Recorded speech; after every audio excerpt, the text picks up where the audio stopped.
Bueno, la idea es poder contarles un poco la actividad que realizamos nosotros desde el call center.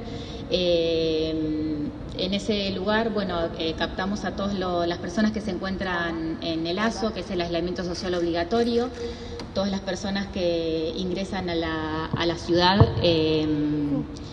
firman una declaración jurada que luego nos llega a nosotros a la central operativa, ¿sí? Esas personas son puestas en una base de datos y son controladas y monitoreadas a lo largo de 14 días, ¿sí? Aparte de esto, realizamos lo que llamamos el control de foco, ¿sí? ¿Qué es lo que es un control de foco? Cuando aparece un caso positivo, por cada caso positivo que tenemos en la ciudad, se desprenden nuevas investigaciones, ¿sí? Y lo que tenemos que empezar a hacer es poder buscar los contactos estrechos que tuvo esa persona, ¿sí? ¿A qué nos referimos con un contacto estrecho?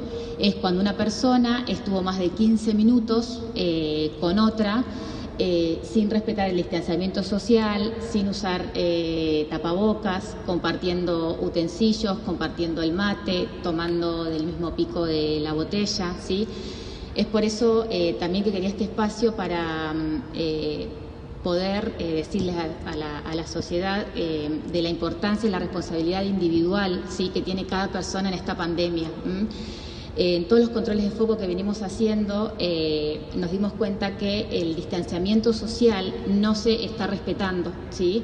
Y cuando hablo de distanciamiento social no me estoy refiriendo solamente a la distancia entre 1,5 metros, 2 metros de la persona que está enfrente mío, ¿sí?, sino es que necesitamos dejar de compartir el mate con mi compañero de trabajo, de compartir el mate en mi domicilio, el lavado de manos frecuente, el tema de los abrazos cuando me saludo.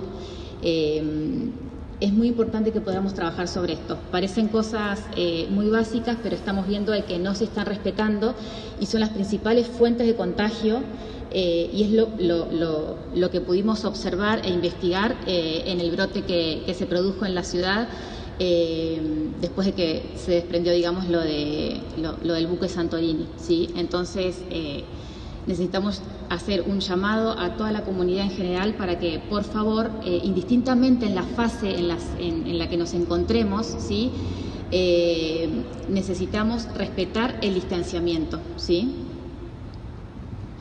Bueno, la doctora Virginia Roca les va a contar me interesaba aclarar dos cosas. En primer lugar, como ya dijo Verónica, desde el día de ayer la ciudad está en la fase de transmisión en conglomerados. Esa es una clasificación de la Organización Mundial de la Salud que clasifica a las fases en cualquier pandemia, no solamente por COVID, en 4 fases. La fase 1 es cuando la ciudad tiene 0 casos, la fase 2 es casos esporádicos, la 3 es transmisión en conglomerados, que es lo que está ocurriendo en la ciudad, y la fase 4 es transmisión comunitaria, que es lo que ocurre, por ejemplo, en el AMBA.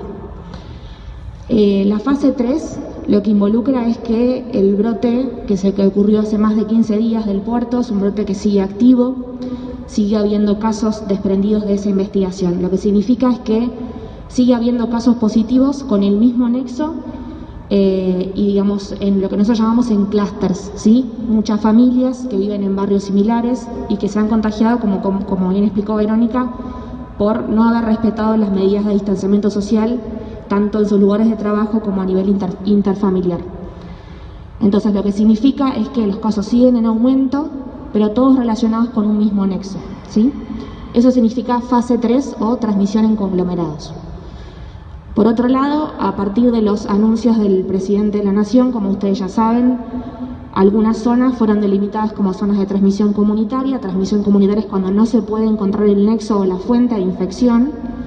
Y en esos casos, digamos, quedó delimitado, como ya saben, al AMBA, a la provincia de Río Negro, a algunas localidades de Neuquén y a la provincia del Chaco. El resto del país pasó a la fase de distanciamiento social.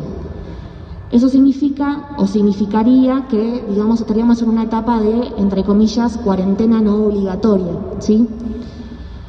Con lo cual, una vez que el presidente hace este anuncio, digamos, cada municipio o cada localidad adopta las medidas que cree correspondientes o pertinentes para su localidad. En nuestra ciudad, como les dije, los casos siguen en aumento. Ayer se notificaron 7 casos nuevos, llegamos a 77 casos. Somos la ciudad de la provincia con más casos confirmados de COVID y con muchísimas personas en aislamiento por ser contacto estrecho de estos casos. Como les dijo Verónica, piensen que de cada caso se desprenden nuevas familias que tenemos que investigar y controlar. Eso por un lado. Por otro lado, también se había generado duda con respecto a los criterios de alta.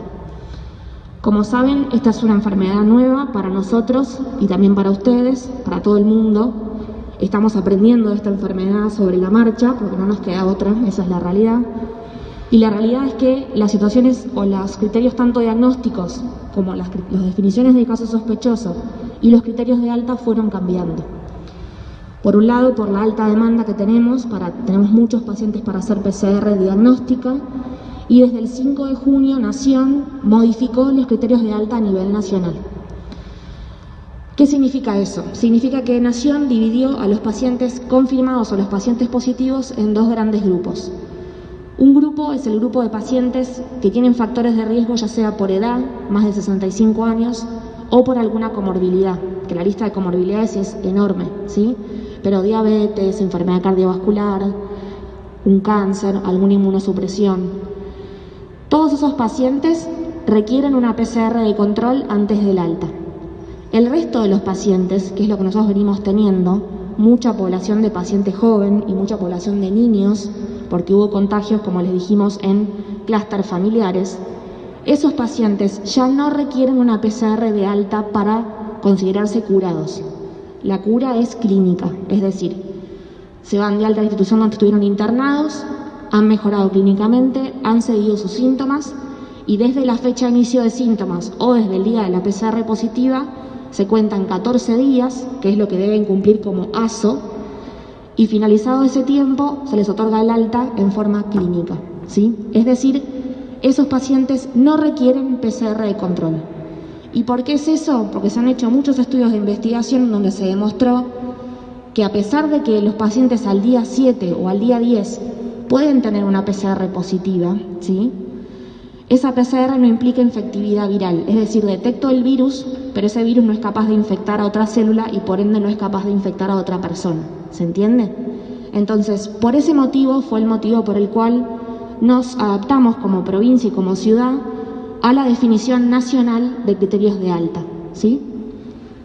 No sé si hace falta aclarar algo más.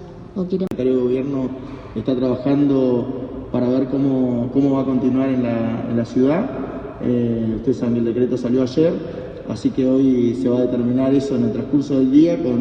Volvemos a lo mismo, ¿no? Teniendo los resultados y las cosas que vayan pasando, van a ser desde ahí donde saquemos una determinación, debido a que ayer a la tarde-noche volvimos a tener resultados positivos, así que seguramente en el transcurso del día será analizado cómo continuamos. Creo que es importante para todos hoy tener claridad, certeza, pero también mucha prudencia a la hora de tomar decisiones. Así que el intendente nos pidió que nos aboquemos en el día de hoy. El secretario de Gobierno está trabajando sobre el tema y seguramente en el transcurso del día ya daremos la información que podamos dar sobre el tema.